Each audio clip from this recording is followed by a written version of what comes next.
نبي عليه الصلاة والسلام وحينو شيء هيا إلهي إنه الله طلع ابن آدم كا وحا إلهي إليه يا ابن آدم تفرغ لعبادتي أملأ صدرك غنى وأسد فقرك. ابن آدم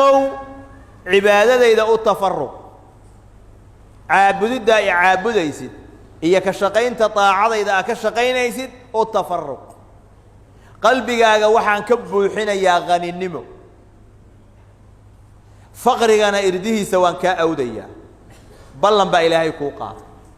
هذا إلهي طاعدي سكون مشقوشد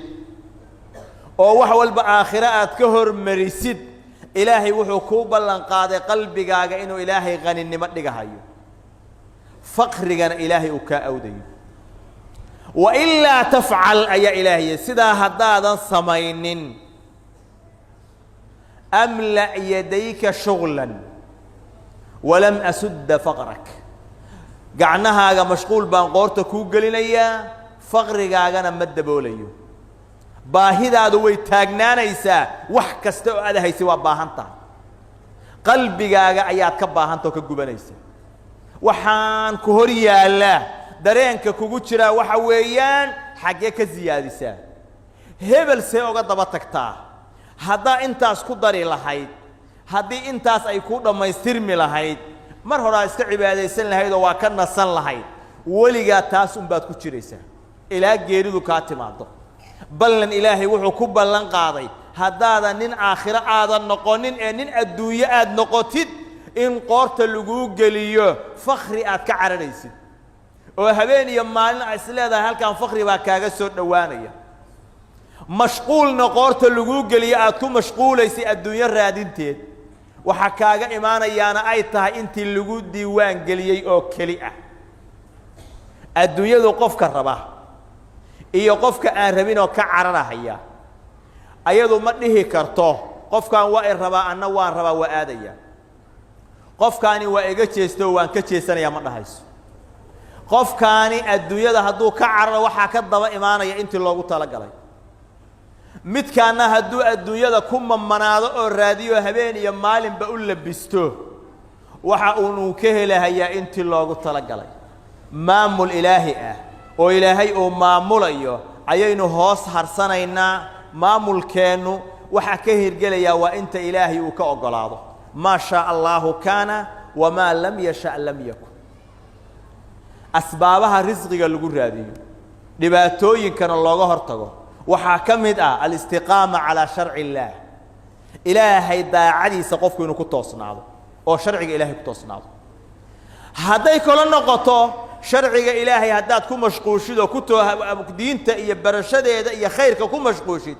furas badan baa ku dhaafaya haday kala tahay maya halka ma jirto waxay jirtaa ilaahay meesha uu dhigay oo ah daacada ilaahay lagu mashquulo وأن لو استقاموا على الطريقة لأسقيناهم ماء غدقا هذا وضد في عنكو توصنان لهايين بيوان أكسن بان ورابين لهايين بركات السماوات كي أرضى الله فر الله ولو أن أهل القرى آمنوا واتقوا لفتحنا عليهم بركات من السماء والأرض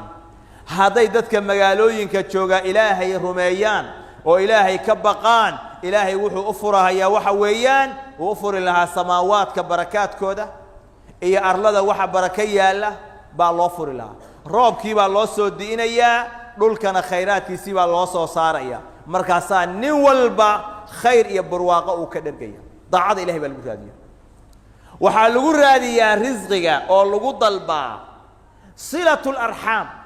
رحم كأول حريريه أيا لو راديا نبي وحي عليه الصلاة والسلام من أحب أن يبسط له في رزقه وينسأ له في أثري فليصل رحمه قفك دون هيا رزقك إن الله واسعيه وحويا عمرك سنة الله ديريه قفك وحويا قرابتها حريري رحمك يا قرابتها حريري مساكين تهجر استاو ضدك النعف هؤلاء هذا وي قفك هادو بلشد النعف أولي هي oo danta guud iyo khayrka kala qayb qaadanaya ilaahay wixii sana waa u barakeenaya رزقي سنة إلهي وواسعين يا ونهلي يا ميل ونكمل سنة بوكهلايا ولذلك حديث كالنبي عليه الصلاة والسلام وحليه إن لله عبادا إلهي وحليه أضامه اختصهم بالنعم نعموين بإلهي سيئي أو كخاصي علي لنفع العباد سيئي أضامه أو أنفعان أي إلهي النعم يحوله يهانت إلهي أسي يقرهم فيها ما بذلوها إلهي النمعذا أوسيي وكل حسوغيا وكو إلالينيا انت أي بحنا هيان فإذا منعوها نزعها منهم وتحولها إلى غيرهم هذي ديدان نمعذ إلهي أوسيي إني بحيان إلهي واكسيبيا وحونا أوريتشينيا كوكله أو ضدك كو أنفعه waxa adigu aad haysatido ilaahay uu ku siiyay waa wax ilaahay dad badan oo siinin ada ilaahay kugu khaasiyay dad kooban baa ilaahay siiyay waxa ilaahay u siiyo xikmadahay waxa weeyaan baa nabigu yiri linafci alibad adoomada ina ku anfacdid waxa khayrka ina kaga shaqaysid oo adoomada kale ku anfacdid ilaahay baa ku dhiibay dhiib baa lagu yiri markaas nabigu yiri alayhi salatu wasalaam انت اي نفعغاس بخينا هيان الهي واكوبه هيان وانا كسغا يقرهم فيها ما بذلوها انت اي بخينيان الهي سبحانه وتعالى وكدخسغا هيان فاذا منعوها مالك يديدان ما كو ايمانها هيان نزعها منهم الهي وكسيبي كو كلو بخينا هيا الهي وديبيا قف واحد بخيا او واحد بخين او بخينا هيا دراد فقر او نقدي لما شيغين qof wax ilaaliyay oo ku bakhiilay oo ku guulaysto liimaan ku gaarayna lama sheego bal u fiirso qofka wax ku bakhiilo wax haysta wixiisana ku bakhiila waajibaadkii uga bakhiila khayrkii iyo nafciga uga madda uga bakhiila ilaahay agtiisa amaan kuma leh dadka agtoodana amaan kuma leh bal u fiirso qofka nacfiga dadka u leh ilaahay agtiisa amaan buu ku leeyahay dadka agtoodana wuxuu ku leeyahay amaan iyo khayr baa u taala maalin boona u baxsanaya xaaladiisu adag tahay khayrka uu la baxayo marnaba ku qadimahayo aakhira intaan la gaarin adduunyada u baxsanaya imisa ilaahay ku caafiya dad anfacay fuqara ah oo masaakiin ah imisa ilaahay amraad uga dul qaada dad jirana imisa ilaahay ku anfacay ولذلك الإمام الشوكاني بدر الطالع wuxuu ku soo guurinayaa qiso cajiib ah qisadaasi waxay ahayd nin baa wuxuu lahaa beer yar waxaana ku dhex yaal ceelkaas beerta ku dhex yaala beertaas ku warwaraabiya masaajid buu meeshii ka dhisay masaajid ayuu dhisay dad badan oo sidaas ma leh masaajidku habeenkii wuxuu soo qaadaa masaajidka la soo aadaa faynuusti oo masaajidka ku iftiimin lahaa iyo cashadii ayuu soo qaataa masaajidku soo dhexdhiga hadduu dad ay yimaadaan masaajidka way la tukadaan cashadana waa siiya hadduu dad waayo cishihiisu iska tukadaayo salaadiisa cashadiina asaga cuna gurigu iskaga soo laabta dhaqankaas u lahaa faynuusti iyo cashadii buu isla soo qaadaa maalintii dambe ayuu wuxuu damcay ceelkii oo guray oo biyo yareeyay in la qodo asaga iyo wiilashiisi ceelkii bay qodid ku bilaabeen aabihii baa hoos jira ceelkii meel kasta waa iskaga soo dumay gabigiisiiba ilmihii waxay isku dayeen inay ceelkii qodaan oo aabba ka balraadiyaan oo badbaadiyaan waxa u soo baxday inaan waxba laga qaban karin ceelkaas inuu dumay waxay uga tageen oo yiraahdeen qabrigiisii baa ilaahay ka dhigay naga wado sidii bay iskaga daayeen 6 sano ka bacdi ayay qabrigii qodeen